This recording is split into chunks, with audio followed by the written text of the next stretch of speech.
안녕하십니까. 반갑습니다. 7월 21일 목요일 새벽 말씀을 올려드리겠습니다. 성경 말씀은 누가복음 4장 16절에서 20절까지를 읽겠습니다. 예수께서 그 자라나신 곳 나사렛에 이르사 안식일에 늘 하시던 대로 회당에 들어가서 성경을 읽으려고 서시며 선지자 이사야의 글을 들이거늘 책을 펴서 이렇게 기록된 대를 찾으시니 곧 주의 성령이 내게 임하셨으니 이는 가난한 자에게 복음을 전하게 하시려고 내게 기름을 부으시고 나를 보내사 포로된 자에게 자유를 눈먼 자에게 다시 보게 함을 전파하며 눌린 자를 자유롭게 하고 주의 은혜의 해를 전파하게 하려 하심이라 하였더라. 책을 덮어 그 맡은 자에게 주시고 앉으시니 회당에 있는 자들이 다 주목하여 보더라. 아멘. 자, 예수님께서 나사렛 동네에 가셔가지고 안식일에 하시던 대로 회당에서 성경을 읽으라고 썼을 때에 선지자 이사야의 글을 폈습니다. 바로 예수님께 향하는 말씀이죠. 예수님에 관한 말씀이죠. 주의 성령이 내게 임하셨으니 이는 가난한 자에게 복음을 전하게 하시려고 내게 기름을 부으시고 나를 보내사 포로된 자에게 자유를 눈먼 자에게 다시 보게 함을 전파하며 눌린 자를 자유롭게 하고 주의 은혜의 해를 전파하게 하려 하심이라 하고 있습니다. 여기서 19절에 나와 있는 대로 주의 은혜의 해, 이 해라고 하는 것은 태양의 해를 말하는 것이 아니라 주의 은혜의 해, 주의 은혜의 때, 주께서 은혜를 베풀어 주시는 시기, 다시 말해서 메시아의 때, 그것을 이야기하고 있습니다.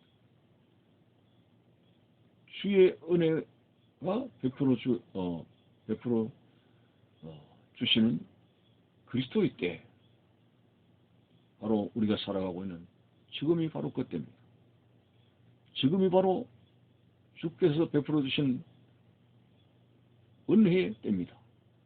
그래서 지금은 은혜 받을 만한 때요, 구원의 날이 닿았고 하지 않았습니까? 이 은혜라고 하는 것은 무슨 자격과 공로를 이야기하는 것이 아닙니다. 우리가 율법대로 살아서 어떤 선한 자격이 있거나 그게 합당한 무엇을 받을 그러한 자세로 되어진 우리 사람의 상황을 이야기하는 것이 아닙니다. 죄로 말하면 우리는 죽을 수밖에 없고 한 여지도 구원받을 수 있는 어떤 경우도 안 되는 오늘날, 그럼에도 불구하고 은혜의 시대에 바로 갈보리 언덕에 십자가에 못 박히신 예수 그리스도의 속죄의 은혜가 오늘 우리에게 값없이 베풀어 주신 은혜로 말미암아 살아가게 된다는 바로 그 의미를 두고 이야기할 수가 있습니다. 지금은 율법을 가지고 따지고 얼마나 행했느냐, 너는 자격이 있느냐 없느냐, 그렇게 자로저게 되면 구원받을 사람이 없습니다. 이렇게 오늘날에 사람들이 정말 주님께서 베풀어 주시는, 값없이 베풀어 주시는 은혜가 아니고는 살아갈 수가 없기 때문에, 특별히 은혜의 시대에 우리는 주님께서 베풀어 주신 그 은혜를 사모하는 심정을 가져야 되겠습니다. 사도 바울이 원래는 적그리스도였습니다. 유대주의자가 되어서 복음을 방해했습니다. 그렇지만 다메섹 도상에서 은혜의 주님을 만나고 나서 그의 인생이 완전히 달라졌습니다. 세계적으로 복음을 전가하게 되는 그의 삶, 그래서 적그리스도인에서 복음을 전하는 자로 거듭나게 된 그의 삶에 있어서 나의 나 된 것은 하나님의 은혜라고 말하게 되었습니다. 그렇습니다. 오늘 이러한 우리의 딱한 사정을 하나님이 아십니다. 상한 갈대를 꺾지 아니하시는 하나님의 긍휼하심이 오늘 은혜의 시대에 베풀어지게 됩니다. 정말 율법의 법대로 우리를 재고 달아본다면 우리는 도저히 희망이 없습니다. 값없이 베풀어 주시는 갈보리 언덕 예수 그리스도의 속죄의 은혜와 사랑으로 오늘 우리가 설 수 있게 됩니다. 이사야 선지자의 글을 토대로 말씀을 드리면 가난한 자에게 복음을, 포로된 자에게 자유를, 눈먼 자에게 보게 함을, 눌린 자에게 자유를 주신다고 하는 은혜의 시대입니다. 가난한 자, 예수님 당시에 가난한 자는 소외계층이 되었습니다. 특히 누가복음에 부자와 거지 나사로에 대해서 거지 나사로가 부자의 던지는 음식으로 연명해 나가는 얼마나 비참한 삶을 살고 있었습니까?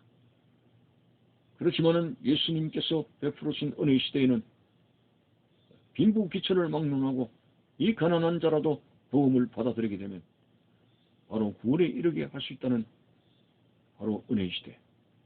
아브라함의 품에 고요하게 안겨있는 나사로의 모습을 보십시오. 비록 비참한 거지로 가난하게 살아갔습니다만 오늘 은혜의 시대에 바로 그런 자들도 능히 구원을 얻을 수 있다는 이것이 바로 은혜의 시대에 주께서 베풀어 주신 그런 은혜의 본질이 될 수가 있습니다. 참으로 예수님께서 이사야 선지자를 통해 하신 말씀대로 가난한 자에게 복음이 전파되며 포로된 자에게 자유를 주신다고 했습니다. 오늘 우리는 누구의 포로입니까? 물론 역사적으로 우리나라는 일제의 식민지 생활을 했습니다. 거의 포로 생활과 다름없는 굴욕적인 생활을 하게 된 것이죠. 그것을 이야기하고 있는 것이 아닙니다. 오늘 이 포로는 사단의 포로를 말합니다. 죄를 짓게 되고 죄의 사슬에 묶여서 죄를 안 지으려고 합니다마는 그게 제대로 안 되는 것은 바로 사슬에 묶여 포로된 생활을 하기 때문에 그렇습니다. 온갖 탐욕의 사슬에 묶여 있고 그리고 습관적인 그러한 마약이나 술이나 담배나 도박이나 이런 사람들은 끊으려고 해도 되지 않는 사람들, 그런 경우가 바로 사단의 사슬에 묶여있기 때문에 그렇습니다. 오늘 습관성적인 죄, 돈과 물질과 세상을 살아가는 이런 그런 욕심의 사슬에 묶여가지고 그냥 포로가 되었습니다. 그렇게 살다가 죽는 거죠. 지옥에 떨어지는 거죠. 그런 포로된 자에게 자유를 주신다고 했습니다. 사슬에서 끊어주시고 하나님의 백성답게 살아갈 수 있는 자유를 주신다고 했습니다.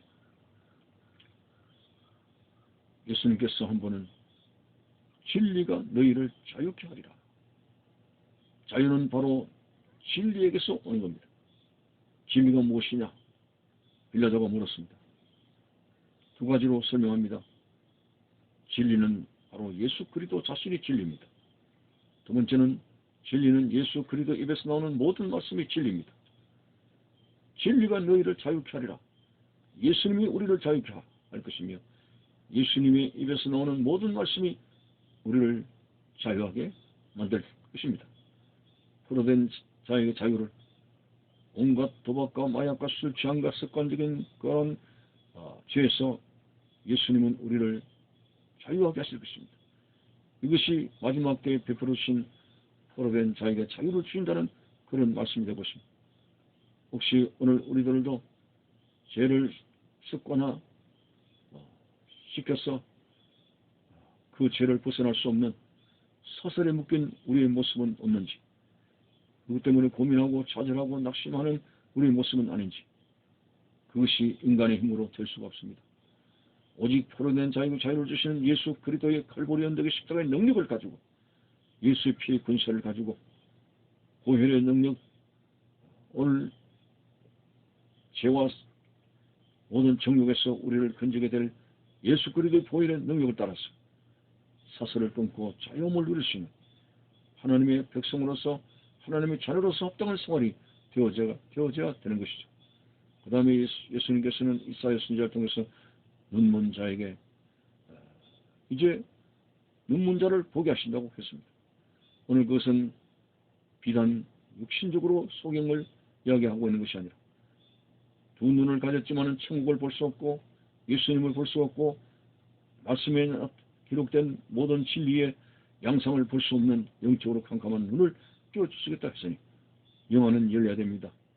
영안이 열려야 우리는 하나님의 나라를 향해서 소망을 가지고 살아갈 수 있다는 사실을 우리가 알아야 됩니다. 그리고 눌린 자에게 자유를 예수님께서 말씀했습니다. 수고하고 무거운 짐진 자들아 다 내게로 오라. 내가 너희를 쉬게 하리라. 이러한 죄짐으로 인해서 얼마나 무겁고 힘들게 살아갔습니까? 이런 눌린 자에게 자유를 주신다고 했습니다. 이렇게 지금은 율법대로 하게 되면 살아남을 사 아무도 없습니다만 갈보리 언덕에 예수 그리스도의 피의 사랑 때문에 우리는 은혜를 만끽하면서 살아갈 수 있으므로 은혜를 갈망하고 은혜 중심으로 철저히 주님 앞에 주님을 바라보며 은혜를 갈구하며 살아가는 성도들의 모습이 되시기를 바라는 것입니다. 감사합니다.